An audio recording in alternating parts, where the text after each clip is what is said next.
Essa é a formação atual dos originais do samba, que conta com um remanescente da primeira formação. É o Bigode, né? Absolutamente, absolutamente o Bigode, o nosso professor, desde o início. Tudo bem, Daniel? Tudo beleza? Prazer grande. Estar aqui nesse programa maravilhoso. Estou muito feliz, nós estamos muito felizes. Agradecer o convite e dizer que nós estamos com um CD aí novo, Originário Samba, ontem, hoje e sempre. Aqui, ó. Olha aqui. Isso. E o repertório é bom, hein? Tem aqui alguns grandes clássicos e outras músicas. Mulher Brasileira. Ixi, tem a participação de 4 amigos aí. Que beleza, hein? Zeca Pagodinho, Reinaldo Príncipe do Pagode, Benito de Paula, Valmir Borges. Já prestou. Bigode, Diga lá. a nota de 0 a 10 pro Mussum como sambista, passista, músico. Bom, Miel, toda vez que eu tenho que falar do mestre Mussum, falar que ele foi um grande sambista, aquele sambista nota 1000, cara maravilhoso, sambava muito, tocava muito reco-reco. Vai ser difícil alguém chegar onde ele chegou tocando reco-reco. Porque, inclusive, foi ele que criou o reco-reco. Naquela época era um reco-reco de bambu, que fazia o tchá-tchá-tchá. Ele foi cabo da aeronáutica, e ele pegou a chapa de avião e fez um reco-reco. Rapaz. E botou até uma cornetinha, ele falou, não, a cornetinha não, bicho, tira a cornetinha. Aí tirou a cornetinha, e ele tocava muito, ele estava sempre feliz. O Mussum era uma pessoa maravilhosa. É, por isso Foi uma pena. era tão criativo que era chamado de caçador de novidades, né? O banjo, a ideia foi dele. Também. Né, Bigode? A ideia do banjo? Foi que nós fizemos, na França nós vemos o Mongo Jerry tocando. Quando ele chegou no Brasil, falou, aí, ô Miguel Neto, se vira aí, toca aí. O que é isso, bicho? Toca aí. O resto é história da música brasileira. Daqui a pouco a gente conversa mais. Muito obrigado pela presença de vocês. Uhul! Agora, eu vou chamar um companheiro do Mussum na arte de fazer o Brasil inteiro rir de si mesmo. Vamos receber o trapalhão galã, Dedé Santana!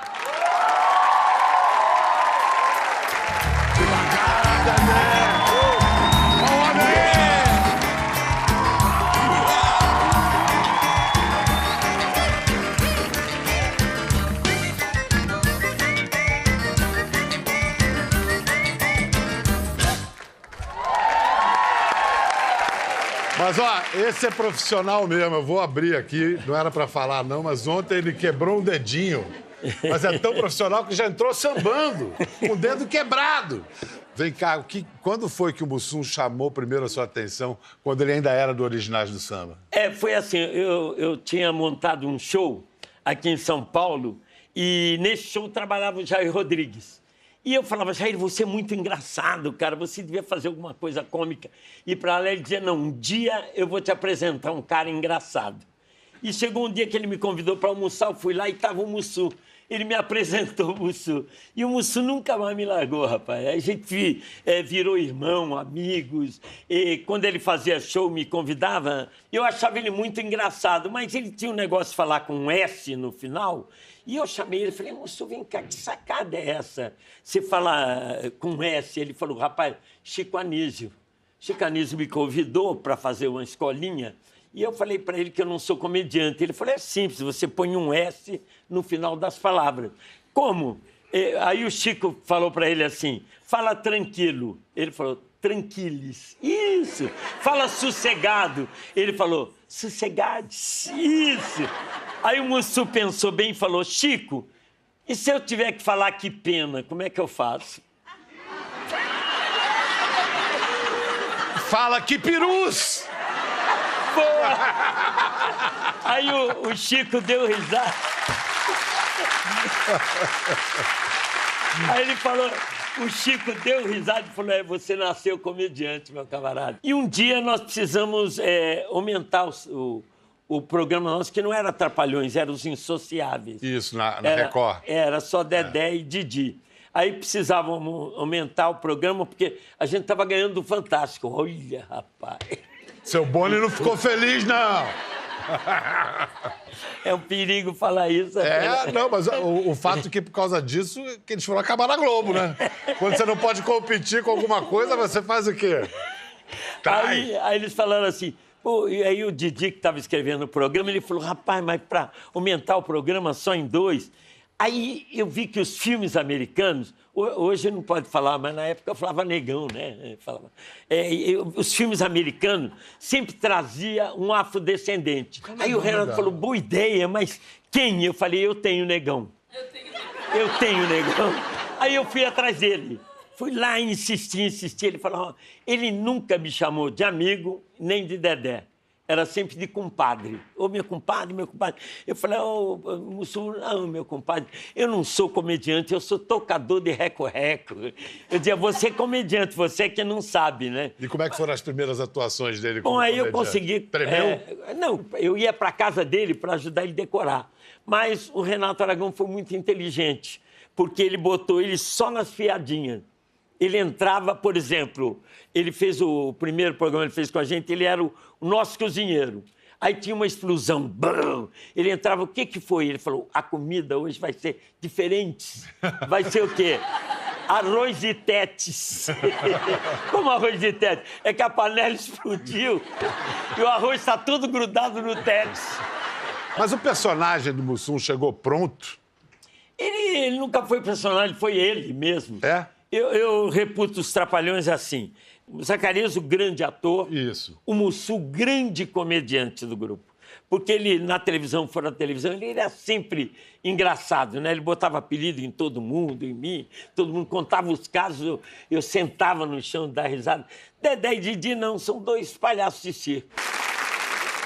Vamos incluir na conversa a realizadora do documentário Mussum, um filme do Cacildes. E o primeiro filho, o filho mais velho do Mussum. Aplaudam Augusto César e Suzana Lira. Olha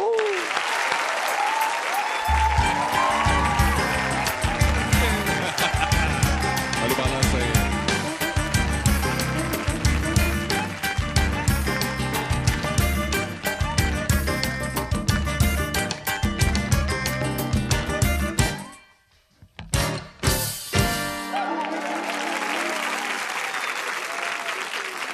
Suzana Lira, eu sei que esse negócio de fazer biografia, a gente acaba possuído pelo personagem. Você deve estar Mussum de trás para frente, você sabe tudo.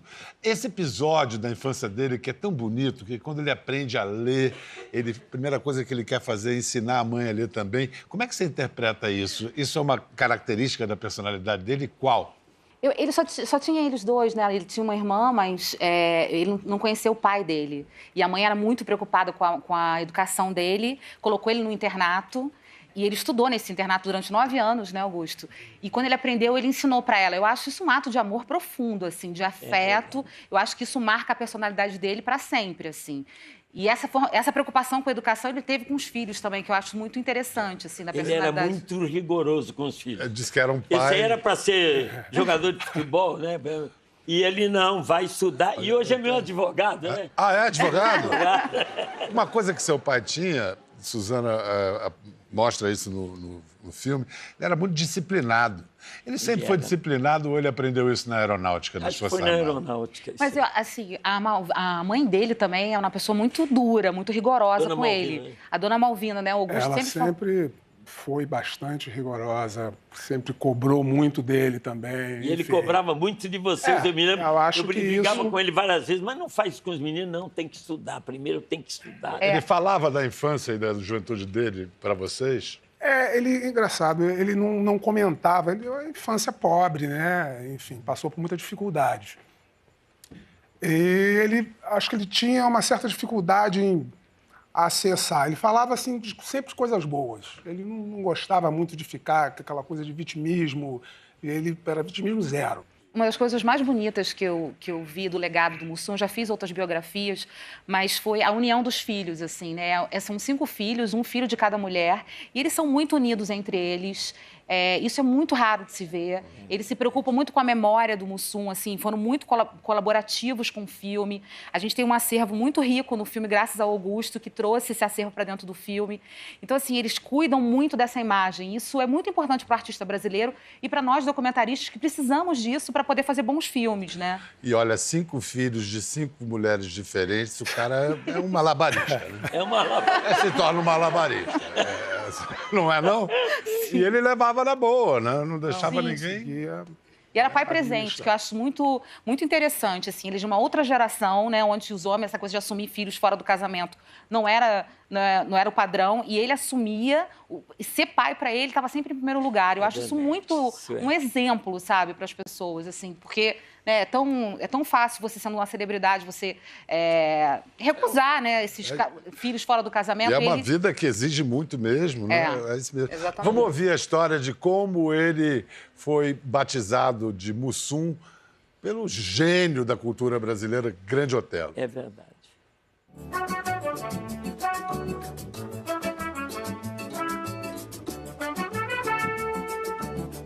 Vamos fazer um programa de música popular com o Grande Otelo. Então foi mais ou menos organizando isso e precisava de um conjunto que desse a entrada do samba, né? Aí entrava o Otelo, o Grande Otelo, ele entrava sempre com um texto, não é? Neste dia, ele chegou, abriu, não é? Para dar o texto, né? Porque eu já sabia, naquela época eu decorava bem, não é? Os papéis. Aí o Antônio Carlos ria de chorar, não é? Aí o Otelo olhou para ele e disse: por causa de que você está rindo, Diego? Sabe por que você está assim? Porque você é um Mussum. O Antônio Carlos ficou uma vara, porque para ele o que era aquilo? Ele não sabia o que era aquilo. Aí o Antônio Carlos queria descer de lá para brigar com o Otelo. Olha só. Mais uma que o Grande Otelo acertou. Bigode, tá ouvindo a gente, Bigode? Diga lá. Antes do Mussum ser Mussum, como é que ele era chamado nos originais? O apelido dele era Fumaça. Fumaça do Reco-Reco. Ele xingava muita gente. Agora a Mussa vai esconder as bolinhas. O nego olhava no chão, cadê? Não tem bolinha nenhuma. A bolinha dos olhos. A bolinha dos olhos. Vou esconder as bolinhas. Isso era fantástico. E ele, como profissional nos ensaios, qual era o estilo dele? Ele cuidava disso, né? O musical era com ele. O Bigode até conta que se fizesse um show, tivesse um erro no show, ele contava assim, ó, amanhã, 8 horas da manhã, ensaio. Ele era muito sério. Olha a herança militar. Era uma aí. tristeza profunda para nós ter que acordar às 7 horas. Mas ninguém falava nada, né? Obrigado, Bigode. Diga lá. Olha só, vamos agora deleite total. Vamos ver que barato que é nos originais do samba. Uns trechinhos das atuações dele. Um dia disseram que ninguém de samba.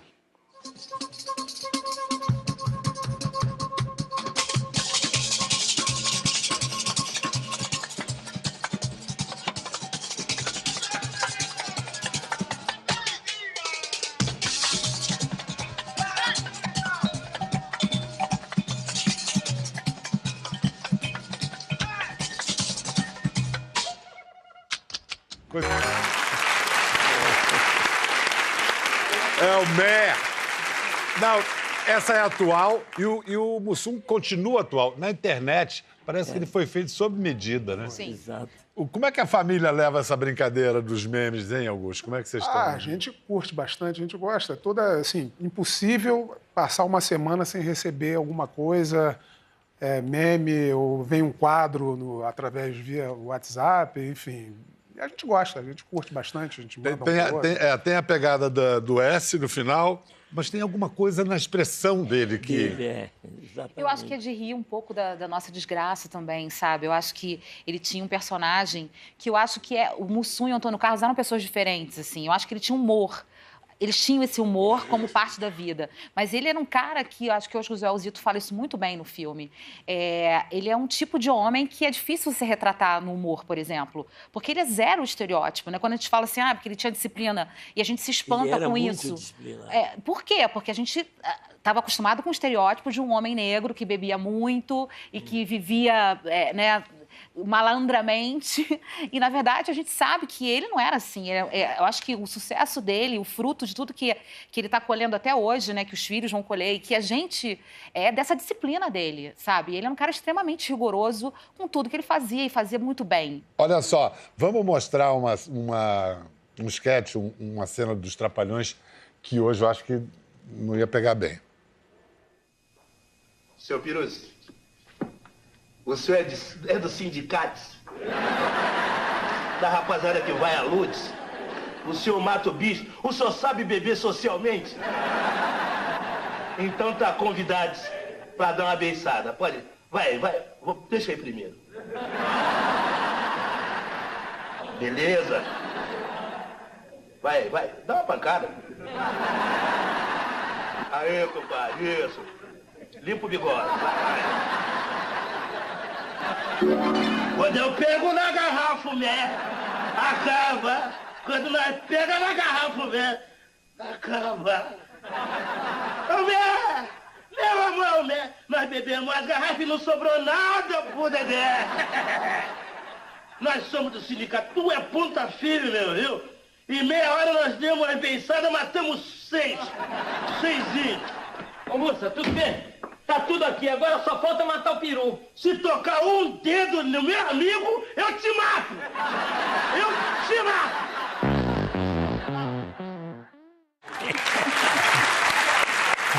Esse é muito bom.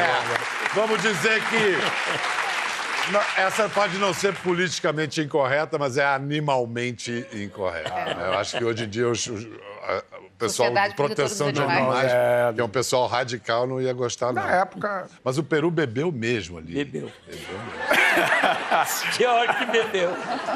Então, olha só, para mostrar agora um clássico que só melhora com o tempo, são os musicais que vocês fizeram, maravilhosos. É legal. E esse é o musical com a participação de Calbi Peixoto e Mussum no papel de Conceição.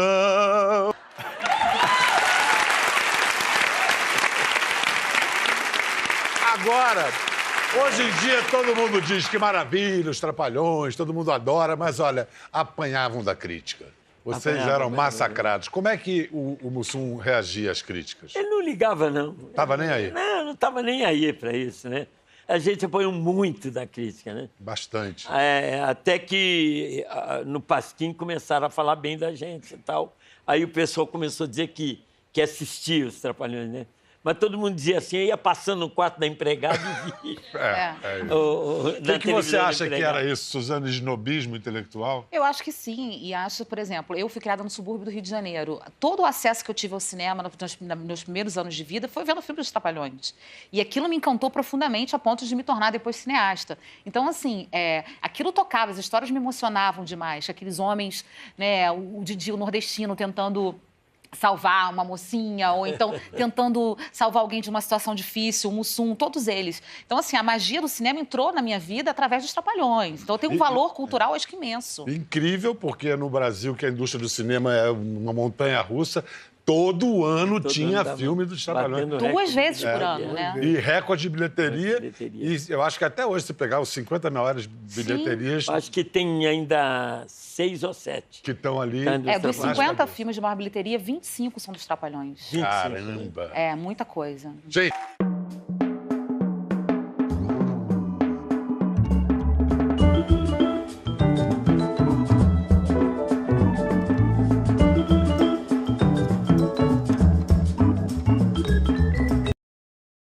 Essa hoje é sobre o Trapalhão Foreves, Mussum, que agora tem a vida contada num lindo documentário dirigido aqui pela Suzana Lira. Mussum, um filme do Cacildes.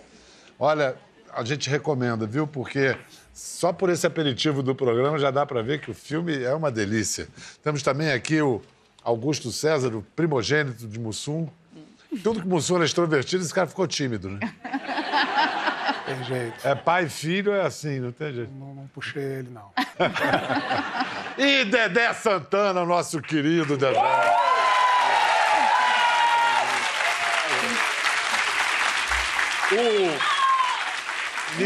Ele é bonito mesmo, Hein, Biel? Ai. 83. 83 anos, mano. Olha aí, ó. Corpinho de 79. Olha só, gente. O Mussum, ele tinha uma espécie de refúgio, de repouso do guerreiro, lá em Jacarepaguá, no Rio de Janeiro. Eu acho que foi um Globo Repórter uma vez que foram fazer, Leilani Neubart foi lá. Nossa, fica dura, né? Bacana. Não pode olhar pra ela, né? Você ri? Não vai comer nada, não? Deixa eu ver se tá bom. Tá. Sexual. Sandro, como pai, como é que ele é? Ele briga ou ele brinca mais do que briga? Ele brinca mais do que briga, sempre foi engraçado. E você acha ele engraçado na TV e em casa também? Acho. Você assiste o programa? Assisto. Gosta? Adoro. Gugu, e você? Eu adoro o programa, né? Admiro muito meu pai como comediante, claro. Como músico, né? E como pai, principalmente, um pai maravilhoso. E eu me orgulho muito disso. Isso era a época que o Augusto era chamado de Gustavo. Falha nossa, falha nossa. Fala nossa, fala nossa. Que lugar é esse? Era esse, Augusto? Isso era na freguesia, em Jacarepaguá, lá no condomínio Eldorado, onde nós morávamos. Quais as tuas lembranças mais, assim, gostosas dessa casa? Era muito legal, assim, meu pai, de manhã, tinha o hábito, ele lia o jornal inteirinho, revista. Ele 7 horas da manhã me ligava, lê o Globo, leu a coluna fulana. Comentando. Pedia, às vezes, para Neila, ou até a gente mesmo sublinhar aonde o script que ele gostava de decorar, às vezes molhava uma planta, era bem, assim, bem zen, ele. Eu me lembro que terminou uma gravação uma vez, ele ia lá para Vila Isabel, encontrava com essa turma toda, Martinho da Vila, Miguel Neto, todo esse pessoal do samba. Aí eu falei, o Mussum me leva lá e tal. Eu falei, leva tal. Eu fui lá, sentei com eles, era muito engraçada a conversa. E eles pegavam um papel na hora ali, ia fazendo samba, achei aquilo maravilhoso. Aí chegou na outra semana, eu falei, Mussum, me leva lá de novo. Lá, você vai lá para Vila Isabel? Vou. Me leva. Ele falou, não vou, não te levo, não. Eu falei, por quê? Você vai fazer vergonha, meu compadre. Como vergonha? Chega lá, tu pede suco de laranja, não dá. E nunca mais me levou, porque eu pedia suco de laranja. Mas o negócio da birita, para trabalhar, ele nunca, né? Nunca. Ele só bebia depois do trabalho mesmo. Eu nunca vi Mussum bêbado, nunca Nem vi os ele filhos, passar das medidas, nunca. Nem os filhos nunca viram. Acho que isso é uma coisa que a gente queria muito falar no documentário, que nesse sentido eram bem separados, né? Ele tinha essa questão do Mé como uma questão que era o tema principal do personagem, mas ele, claro, bebia socialmente, gostava de beber, mas ele nunca foi um cara alcoólatra. De beber. Ele tinha sempre 2 jornadas de trabalho, né? No começo na aeronáutica e nos originais, e depois nos originais e nos trapalhões, fora os shows de final de semana, Era enfim, muito, gravação de disco. Então, assim, era ele uma fazia rotina... 2 filmes por ano, não era brincadeira. Era exaustiva shows comerciais, 2 a filmes rotina. por ano. Assim, Era às vezes ele muito chegava trabalho. de madrugada em casa, acordava a gente, tal, dava um beijo, às vezes às 3 horas da manhã, batia, falava rapidinho, batia um papo e tal. Quando dava 6 horas, ele já tinha saído para pegar avião para fazer show em outro estado. Trabalhador brasileiro. Ele trabalhava muito. Suzana, qual é o legado que você acha que o seu filme, o legado menos conhecido do Mussum que o seu filme transmite para as pessoas? Eu acho que é exatamente esse, assim, desse homem trabalhador, eu acho que desse homem que se dedicou à família, eu acho que isso é muito interessante. Um artista que era muito ocupado, tinha uma rotina de trabalho muito grande, mas era extremamente preocupado com a família dele, cuidava da família dele, dos filhos. Eu acho que isso é um reflexo que a gente vê hoje. E ele é um cara que era preocupado também em ter essa representatividade negra equilibrada. Ele queria representar os negros da melhor maneira possível. E acho que ele conseguiu. A prova é que a gente está fazendo esse filme, a gente faz essa autocrítica dentro do filme. O Joel Zito, acho que fala muito bem no filme, o próprio Lázaro fala muito bem. Eu acho que ele é um exemplo mesmo. E é isso, é de carisma, de humildade e de trabalho, sabe? Eu acho que isso que é mais incrível dele. Ele montou lá na Mangueira um consultório dentário lá. Sim. E nem gostava de falar dessas coisas que ele fazia socialmente, né? É um cara bastante discreto. Pela Mangueira. A Mangueira, sim. A Mangueira, para ele, era tudo na tudo, vida. Ele era fanático. Acho que Chego a... acho que ele era mais fanático pela Mangueira do que pelo Flamengo. E ele tinha uma relação muito boa, assim. Ele gostava daquela ala das baianas, né? Do morro e tal. Você acha que o filme faz justiça ao seu pai? Como é que você gostaria que seu pai fosse lembrado? Eu acho que faz justiça. Já é acho que ele merecia isso, né? O legado que ele deixou, o legado musical, artístico, cultural, ele merecia isso. Dedé, e você? Quando é que você se lembra dele no dia a dia hoje? O grande amigo que ele era, né? Grande amigo, grande companheiro. Eu acho que o filme mostra bem o que ele é. Terminou o filme, o pessoal todo levantando e eu continuei sentado. Eu não conseguia levantar, eu não conseguia falar quando terminou o filme. De tanta emoção que eu fiquei, rapaz. Muito obrigado, Augusto. Muito obrigado, Suzana, Dedé. Obrigado aos originais do samba. E obrigado, Mussum. O Brasil agradece a sua vida, a sua graça. Vamos fechar com um bis daquele lindo samba Esperanças Perdidas, mas no arquivo o programa MPB especial de 1972. Olha que beleza.